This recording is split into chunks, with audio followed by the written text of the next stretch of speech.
আপনাদের সাথে একটা মজার জিনিস শেয়ার করি। এই যে এটা কি কেউ চিনেন? হ্যাঁ, এটাকে আবার কেউ মিষ্টি আলু বললেন না, এটা কিন্তু একদমই মিষ্টি আলু না।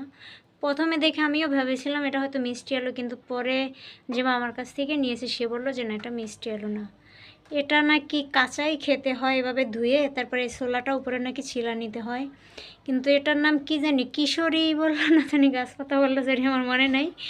তো আমি একটা খুব ইন্টারেস্টিং লাগলো ব্যাপারটা, না যেটা কি আমি আগে কখনো দেখি নাই, খাইও নাই। তাই এক পিস নিলাম। তো এক পিস আমার এই এক পিসটা 10 টাকা নিয়েছে। তো এটা এখন ছিল্লা খাবো, দেখি এটা কেমন। ফলটা তো আমি কাইটা নিছি, তো এবার একটু খায়া দেখি কেমন লাগে।